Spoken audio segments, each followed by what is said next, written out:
The morning my son forgot to hang up the phone was the morning everything changed. I was in the kitchen, right where I always am at 7:30, making my second cup of coffee and listening to the birds outside the window. My son had called me earlier, said he was just checking in, asked how my knee was holding up.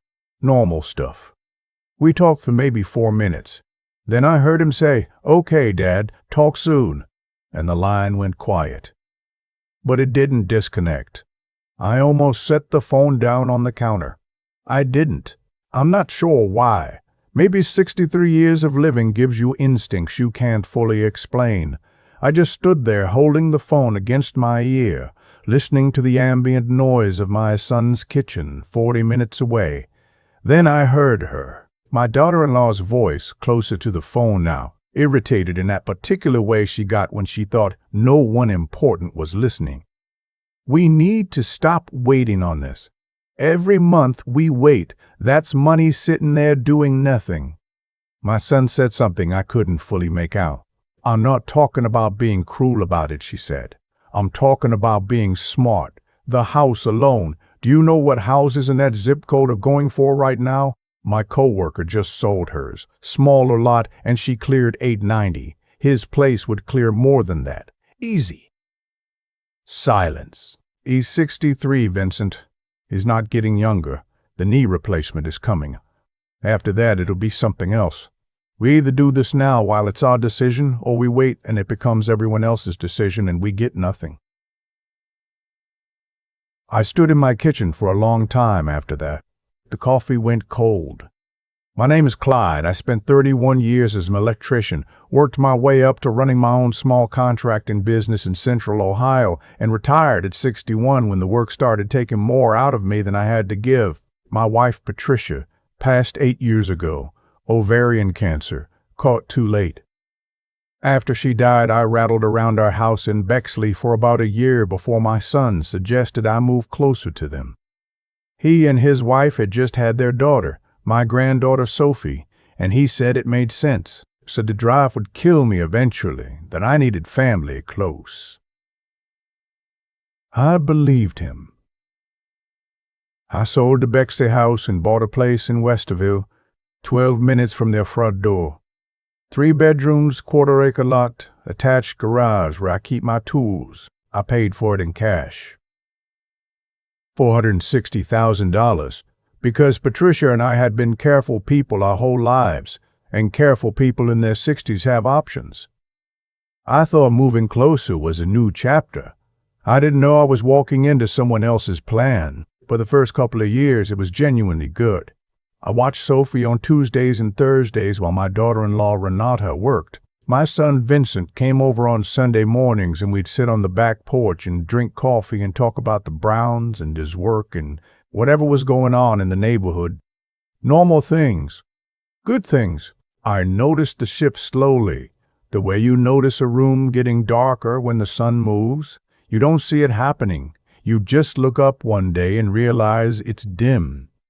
Renata started making comments. Small ones at first, about the neighborhood. How it was changing. How the school district wasn't what it used to be. How they'd been thinking about moving north. Then about my house specifically. She said it once as a joke. "Honestly, Clyde, this place is wasted on just one person." I laughed. She didn't laugh the same way I did.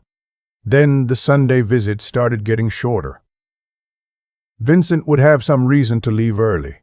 Renata had something planned. Sophie had a birthday party. They needed to run errands. I told myself it was just a busy season. People get busy. Life gets complicated, but I started paying attention differently after that phone call. I want to be precise here, because precision matters when you're trying to understand how something happened to you. Over the following 3 weeks, I kept notes, not obsessively. I wrote things down in a small spiral notebook I kept in my nightstand drawer. Dates and times and what was said. Old habit from the contracting business where job site conversations had a way of becoming disputes later. What I documented. Vincent called twice, both times to float what he called hypotheticals. First call, he asked if I'd ever thought about moving into one of those active adult communities. Said they had a nice one over by Polaris, amenities, people my age. I told him I had a pool. He laughed a little too quickly and said he meant a community pool. I said I understood what he meant. Second call, 2 weeks later, he asked about my will, whether it was updated, whether I'd talked to an estate attorney recently. He said it in a caring voice, the voice of a son who was simply being responsible. I told him everything was in order and changed the subject. What I didn't tell him, I had already called my attorney, a woman named Barbara, who had handled my real estate transactions for 15 years and who I trusted completely.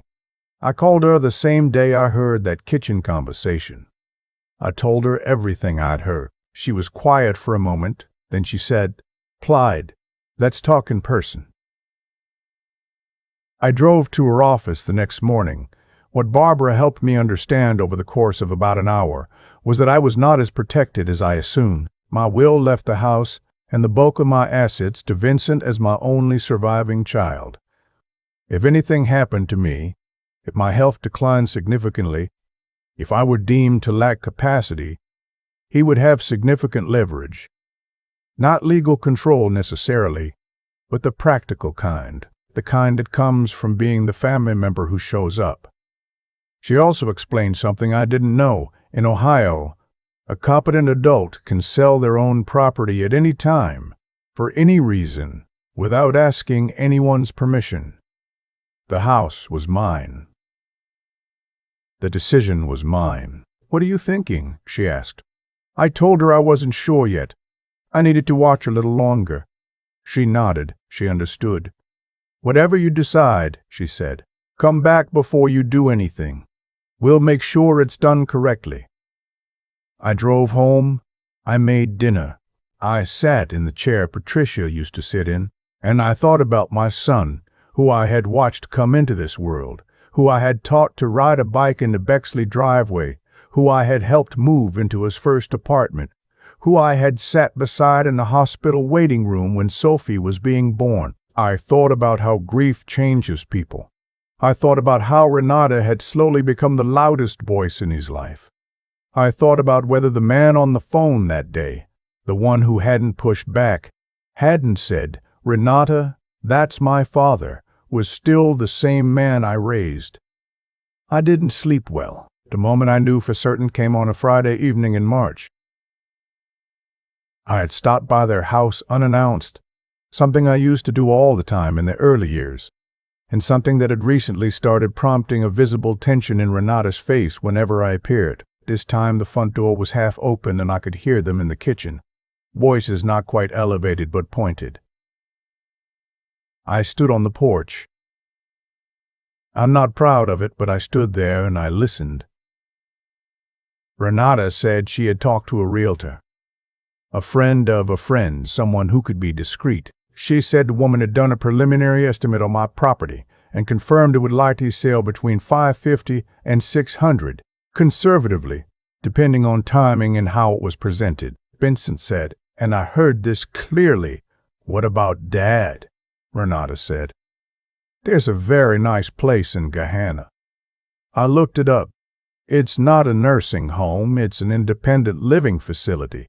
He'd have his own space. It's not like we'd be shipping him off. He'd be comfortable. Vincent said he's not going to want to go. Renata said he doesn't have to want it. He just has to agree to it. There's a difference. I walked back to my car. I sat for a moment. Then I drove home and I called Barbara. "I'm ready," I said. "Here is what I want people to understand. I did not act out of anger.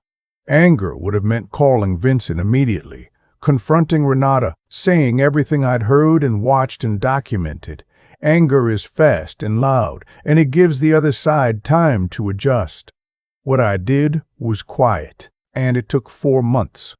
Barbara connected me with a financial planner she trusted, a man named Ted, and together the three of us restructured things carefully. I established a revocable living trust. I transferred the house into the trust. I updated every beneficiary designation on every account I had, and I listed the house. I priced it honestly. Barbara's recommended realtor pulled comps and we listed at $575. The market was moving. We had 4 offers within 9 days. I accepted the strongest one. $563, cash buyer, 30-day close. I did not tell Vincent. I want to explain that choice, 'cause I know how it sounds. A father selling his home without telling his son sounds cold, but I had spent 4 months listening and watching, and what I had seen was a man who was not going to stop his wife, who was not going to call me and say, "Dad, we need to talk about what's been said in this house."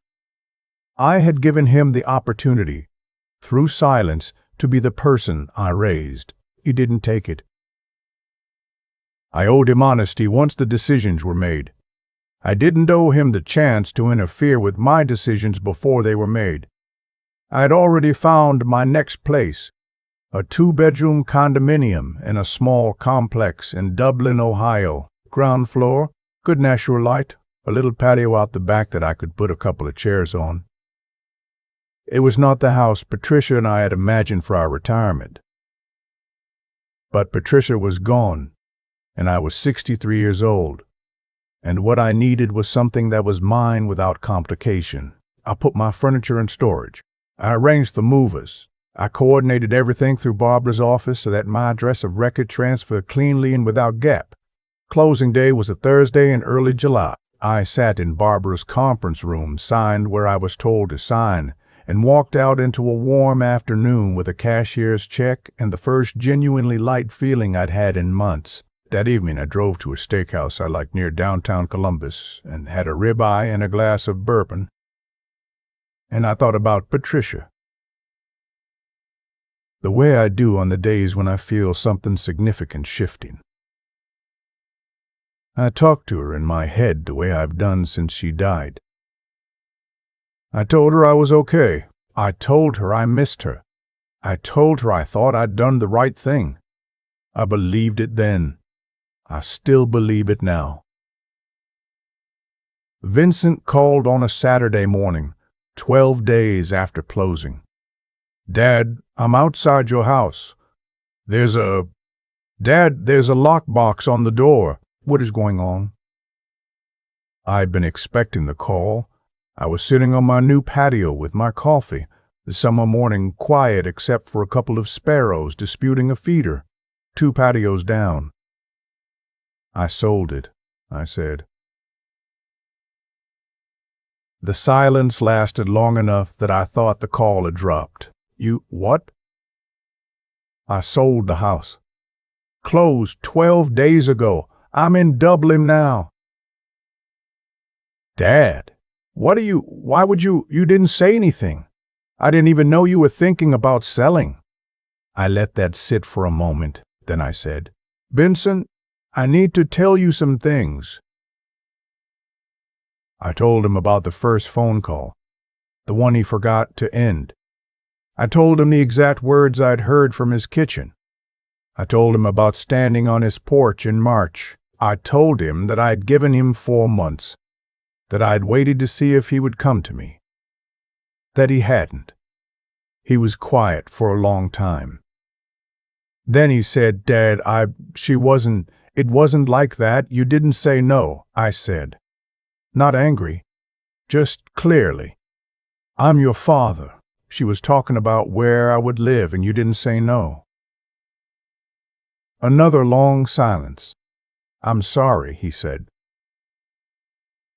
The words came out small and bruised, and I believed him. But sorry was not the same as things being different, and we both knew that. And we sat with it together for a moment on either end of the phone. "I should tell you about Sophie, because she is the part of this that matters most. Through all of it, the monitoring, the planning, the selling, the moving, I never reduced my time with my granddaughter. I picked her up from school on Tuesdays when Renata's schedule made that difficult. I took her to the Franklin Park Conservatory on weekends sometimes, which she loved because of the butterfly room. I read to her on video calls when she couldn't sleep. None of what was happening between the adults in her family touched what was between her and me. After everything came out, after Vincent and I had our hard conversation, it was Sophie who called me on a Wednesday afternoon. She was 7, using her mom's phone, and said, "Grandpa, are you okay?" Dad seemed sad. I told her I was okay. I asked if she wanted to go to the butterfly room that weekend. She said yes immediately. I drove to Dublin that Saturday morning feeling something I hadn't felt in a long time. Not vindication. Something quieter than that. More like relief. Like the moment a summer thunderstorm finally breaks and the air clears and you can breathe all the way down again. What happened with Vincent and Renata after that was not dramatic. There was no screaming. No ultimatum delivered in a parking lot.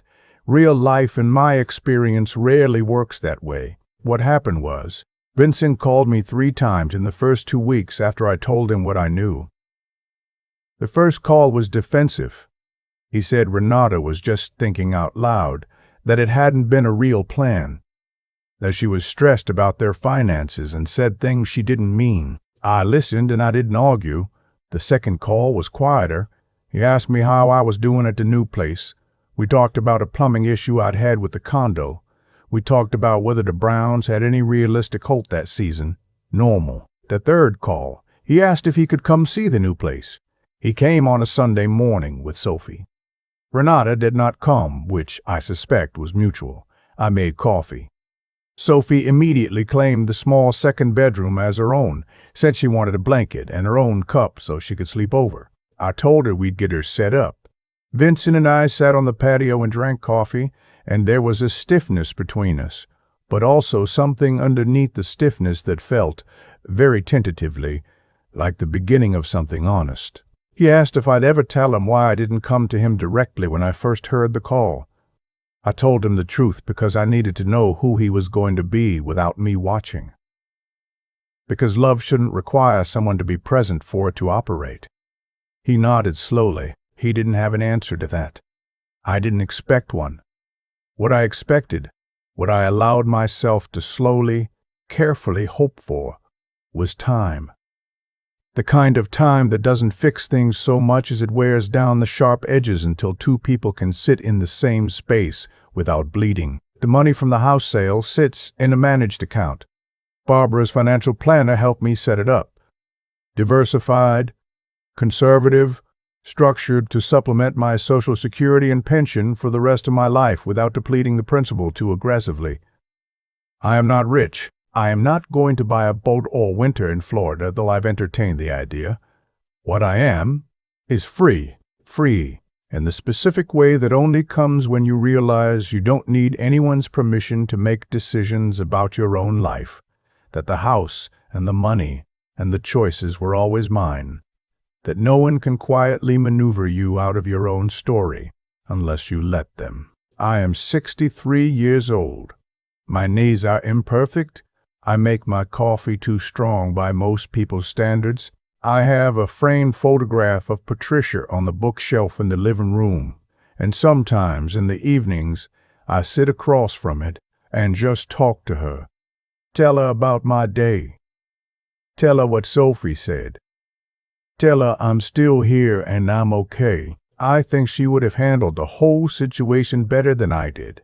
She was sharper than me in the ways that mattered, better at reading a room, quicker to name what was happening. She would have pulled Vincent aside months earlier and said exactly the right thing in exactly the right tone, and he would have listened. But she isn't here, so I did it the way I knew how to do it.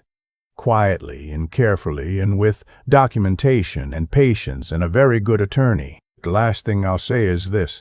Sophie slept over for the first time in August, 3 weeks after Vincent came to see the condo.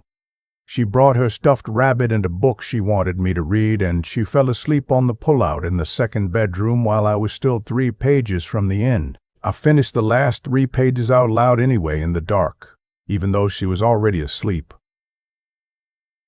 I drove her home the next morning. She spent the whole car ride telling me about a dream she'd had, about a horse who could also talk to butterflies. I told her that sounded like a very good dream. She agreed that it was. I watched her run up the front walk. She turned at the door and waved. I waved back. I drove home. People ask me sometimes if I regret how I handled it, whether I should have confronted Vincent sooner, whether selling without telling him was too hard, too cold, too much like what they were planning to do to me. I've sat with that question for a long time now. I don't have a clean answer, but I have an honest one. What I know is this: the way a person behaves when they think no one is watching is the truest version of who they are. Vincent didn't know I was listening. Renata didn't know I was standing on that porch, and what I witnessed in those unguarded moments told me more about the situation I was in than any direct conversation could have. You can rehearse a conversation. You can't rehearse a moment you don't know is happening. I'm not saying Vincent is a bad man. I've never believed that. What I believe is that love, real love, requires a spine. It requires the willingness to say a hard thing to someone you're close to when that hard thing needs to be said. He couldn't do it. Maybe he didn't know how. Maybe the years of living with someone who filled every room with her certainty had worn that muscle down.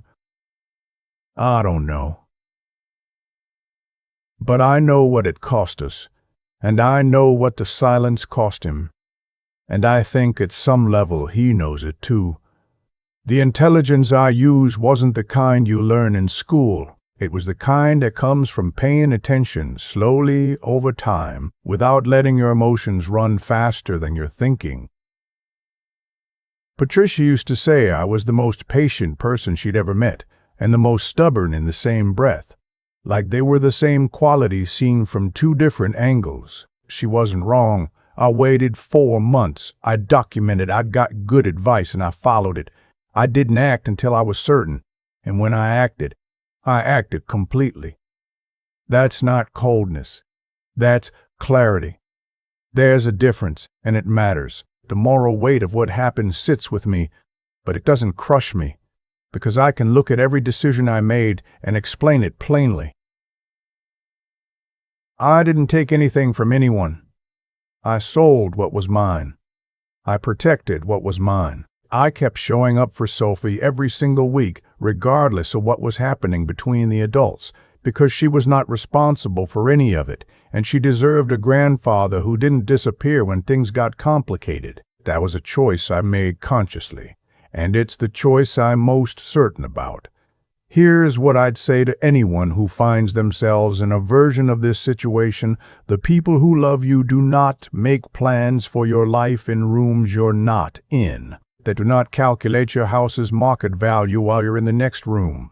They do not talk about where you will live as though your preferences are an inconvenience to be managed. When someone shows you that your autonomy is negotiable to them, believe what you're seeing, and then be very, very patient, and very, very quiet, and find a good attorney. I'm 63 years old. I wake up most mornings to my own coffee, in my own space, on my own terms. Sophie still calls me on Wednesday afternoons. Vincent and I are still finding our way back to something real. It's not a perfect ending, but it's an honest one. And at this point in my life, I'll take honest over perfect every single time.